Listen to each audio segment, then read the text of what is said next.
వాస్తురీత్యా మీ ఇంట్లో ఉన్న ఎలాంటి నెగిటివ్ ఎనర్జీకైనా క్షణాల్లో రెమెడీ ఇవ్వబడును. మీ ఇంటికి ఎలాంటి డ్యామేజ్ లేకుండా తక్షణమే పూర్తి పరిష్కారం.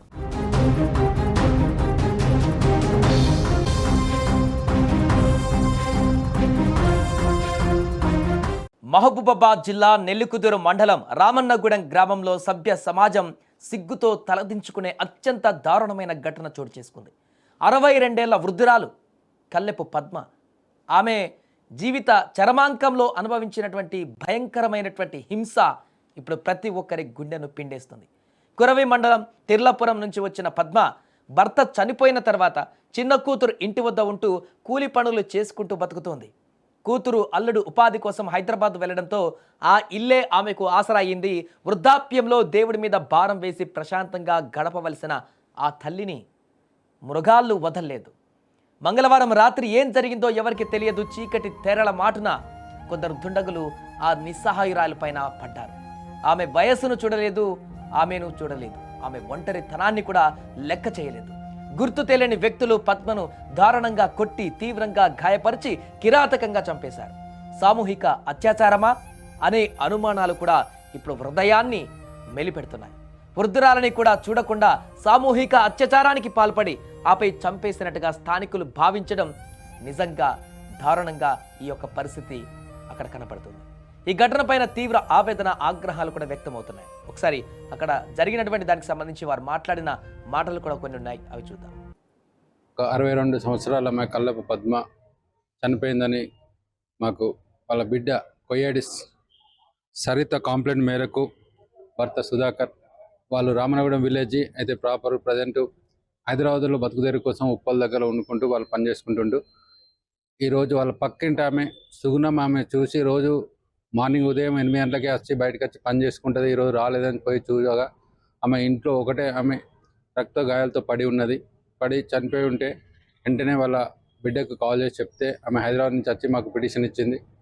కొయ్యేటి సరిత ఇచ్చిన పిటిషన్ మేరకు మేము కేసు రిజిస్టర్ చేసి మర్డర్ కేసు రిజిస్టర్ చేసి దాని మీద దర్యాప్తు చేస్తున్నాం. ప్రజెంట్ అన్నోన్ పర్సన్స్ మీద కేసు రిజిస్టర్ చేయడం జరిగింది.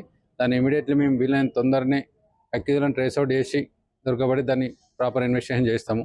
దీనిపైన డౌట్స్ ఉన్నాయి, దాన్ని పూర్తిగా మేము ఎంక్వైరీ చేసినాక ఇన్వెస్టిగేషన్లో క్లియర్. ఇది పోలీసులు చెప్తున్నటువంటి వివరాలు. ఈ ఘటనకు సంబంధించి అనుమానాలపైన విచారణ చేస్తున్నట్టుగా కూడా తెలిపారు. ఈ ఘటనలో స్థానికులు కొంత అనుమానాన్ని వ్యక్తం చేస్తున్నారు. అత్యాచారం జరిగేటువంటి అవకాశం ఉన్నట్టుగా వారు చెప్పడం చాలా ఆందోళనకరంగా మారినటువంటి సందర్భంలో ఆ రకంగా కూడా ఇన్వెస్టిగేషన్ చేస్తామంటూ కూడా పోలీసులు చెప్తున్నారు ఈ ఘటనకు సంబంధించి. అలాగే ఈ ఘటన జరిగినటువంటి సందర్భంలో అక్కడ ఉన్నటువంటి కొంతమంది వారు కూడా ఈ యొక్క ఘటన పట్ల తీవ్ర దిగ్భ్రాంతి వ్యక్తం చేశారు, ఆగ్రహాన్ని వ్యక్తం చేస్తున్నారు. ఒక వృద్ధాప్యురాలాన్ని ఆమెను ఇంత దారుణంగా హత్య చేయడం పట్ల అసలు ఏం జరిగింది, ఇలాంటి దారుణమైనటువంటి పరిస్థితులకు కారణమైనటువంటి వ్యక్తులను శిక్షించాలంటూ కూడా డిమాండ్ చేస్తున్నారు అక్కడ స్థానికులు. సో కొంతమంది ఈ యొక్క ఘటన పట్ల రియాక్ట్ అయినటువంటి వారు కూడా ఉన్నారు. వారు ఏం మాట్లాడారో ఇప్పుడు చూద్దాం. కానీ అన్యాయం సార్, ఇది ఇలా ఇంకా ఎవరికి జరగకూడదు. ఒక తల్లి స్థానంలో ఉన్న ఆమెని, అంత పెద్ద వయసున్న ఆమెని అలా చేయడానికి వాళ్ళకి ఎట్లా మనసు ఒప్పింది?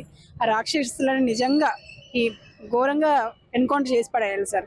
ఇంకొకరు చూసి భయపడాలి, సిచ్యువేషన్ చూసి ఇంకొకరికి చేయాలంటే కూడా భయపడాలి, అలా వణుకు పుట్టియాలి.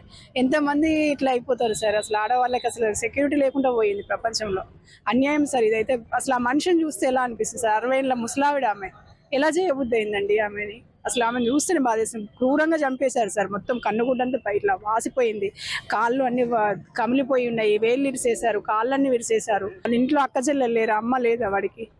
ఇంత అన్యాయంగా ఎలా చేశారు అసలుకి? ఖచ్చితంగా పోలీసులు ఏదో ఒకటి కఠినమైన చర్య తీసుకొని అండ్ శిక్ష వేయాలి సార్. ఇది అక్కడ ఉన్నటువంటి వారు చెప్తున్నటువంటి మాటలు ఇవి. వారికి ఎంత ఆక్రోశం ఆవేదన కలిగితే వారి రకంగా మాట్లాడుతున్నారు. ఆ దుండగులని ఎన్కౌంటర్ చేయాలని చెప్పేసి అంటే అలాంటి వృద్ధురాలు, ప్రశాంతమైనటువంటి జీవితాన్ని గడపవలసినటువంటి వృద్ధురాలు, అన్నీ అయిపోయి చివరాంకంలో ప్రశాంతమైనటువంటి జీవితాన్ని గడపవలసినటువంటి ఆ వృద్ధురాలు పైన కన్నేసినటువంటి కొంతమంది దుర్మార్గులు ఈ రకమైనటువంటి దారుణానికి ఒడిగట్టడం అక్కడున్న వారందరినీ కూడా తీవ్ర ఆవేదనకు గురి చేస్తుంది. ముఖ్యంగా ఆ గ్రామంలో ఉన్న స్థానికులని. ఈ యొక్క వార్త విన్న తర్వాత రాష్ట్ర వ్యాప్తంగా అందరికీ కూడా చాలా ఇదేంటి ఇంత దారుణమా అనేటువంటి పరిస్థితి ఏర్పడడం ఖాయం. అది అందుకే ఈ ఘటన పట్ల అక్కడ చాలా సీరియస్గా ఉన్నారు స్థానికులందరూ కూడా. పోలీసులు ఇన్వెస్టిగేషన్ చేస్తున్నారు.